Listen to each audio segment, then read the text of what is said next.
Guys, this isn't working. Yeah, clearly. I don't know why we keep five-man pushing everything. Usually works in my games. Well, it obviously isn't working right now, so we need a new plan. I don't know, maybe if our neon wasn't lurking and actually entered for once, maybe we could have won at least a round by now. What do you mean, Rush B? We haven't rushed anything all game. Shut up, Like, dude. You are you literally have not- 0 you and have 7. zero I shitty. don't. You're Yeah, literally but at least 0 I'm and 7. entering. The You're issue is literally that lurking every nobody is fucking round. trading You're me when not I'm doing entering. fucking shit. Guys, Joe, guys, shut the guys, fuck up. guys, Say anything guys, else guys, besides guys, Flash, guys. okay? I have an idea. Jeez, about time. This better be good. What is it? We need to default. Default? Yes, default. You guys know what a default is, right?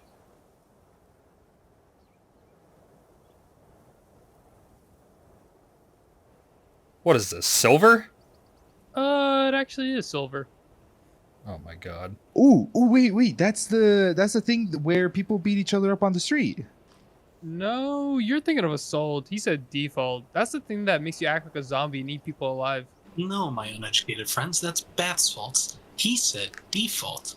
He's talking about an organized whole that is perceived as more than the sum of its parts. No, that's Gestalt. I said wait, you speak English? Niet. Anyways, defaulting is where you just split up everywhere on the map and take a stupid fight you probably shouldn't take, then die. Oh. Okay. I like that. I mean, what's the worst that can happen? Bro, you're also. Are you fucking dog serious, shit. dude? Our You're duelists also never dog fucking shit. entry. Look We at- have a look at Russian this, for a bro. Pringles can. Defaulting. It's called every game, and yet a lot of people don't know how to do it properly. Because the truth is, it can mean a lot of different things to a lot of different people. This is because it can be used in a variety of ways to allow you and your team to successfully attack any map. Defaulting is a very important offensive strategy to understand at all levels. But this can be a difficult thing to do. In my rank journey long ago, I thought a default meant to walk around the map and hope a defender gets greedy enough to push into my crosshair. And if they didn't, I would just go take a dumb fight that would get me killed. Later on, I figured out what defaulting actually entailed, which opened my eyes to many different aspects of this game. I say this because it really does incorporate a lot of strategy and concepts to pull off successfully.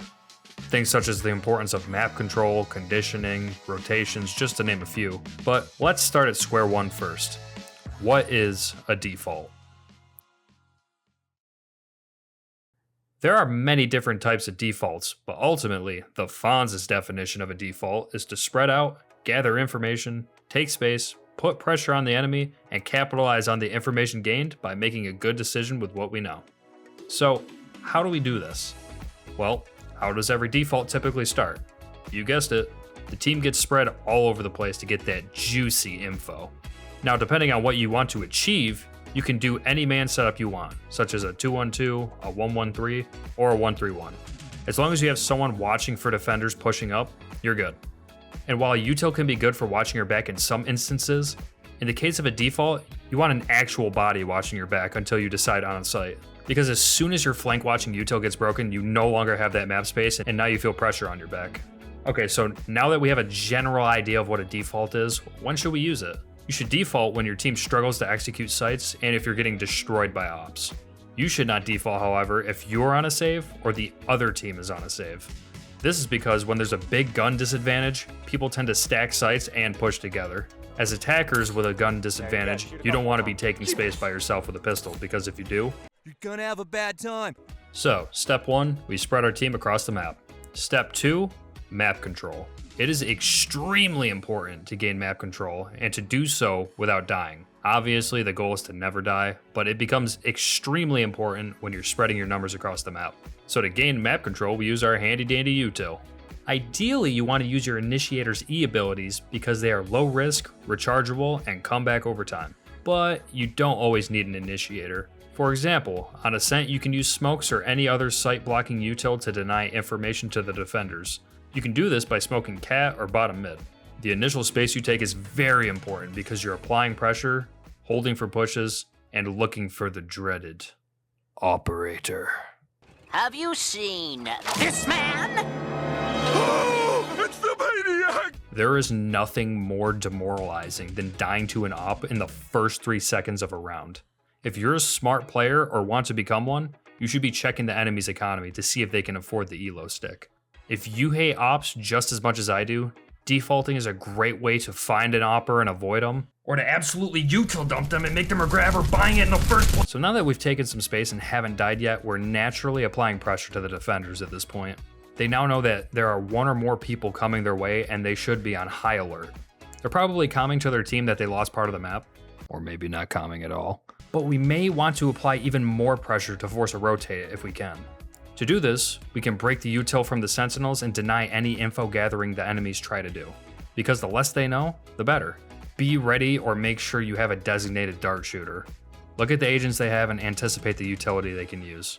Sova and KO are great for info gathering, so you can either wait out the util or just break it. But just know that if you wait out the util, that means you have more angles to clear. So, let's do a quick recap. Let's say I call a 2-1-2 default for my team on ascent. I'll wait for darts, then I'll take the initial space as KO. I'll use my knife to gather info close, and if it doesn't scan anybody, I'll push up into B main. Usually there will always be a KJ on B doing the typical B setup. So, to apply pressure, I'll call for an Omen smoke market to get the mid player's attention, peek CT to break the turret, and then I'll throw my molly lane to break the Killjoy mollies. At this point, the Killjoy has lost any info on main now since that the turret's down, and has lost all stalling potential on lane because I broke her mollies. There is a lot of pressure on KJ now, and it would be smart of her to call for help. Back with another milk. Help! Help!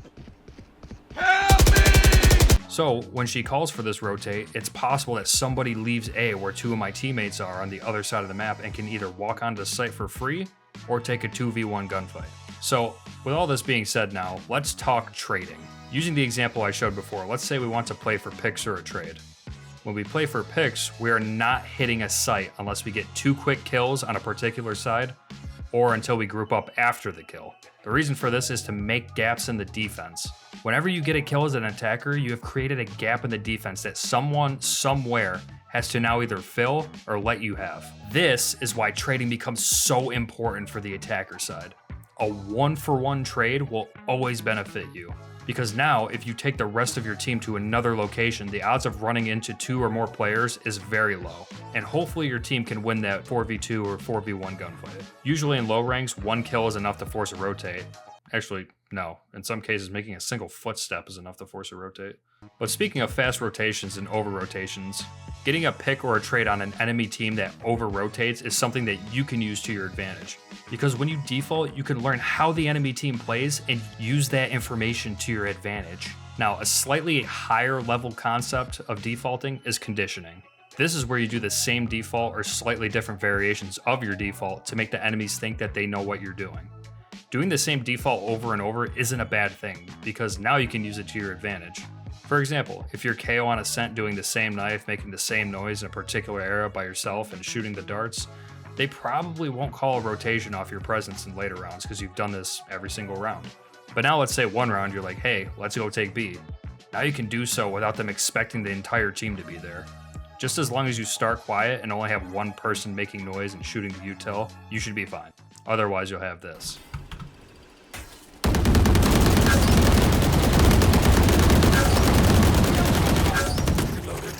Guys, I think they know we're here. Now, lastly, this is very important, but it's a very, very simple thing to do that a lot of people don't do.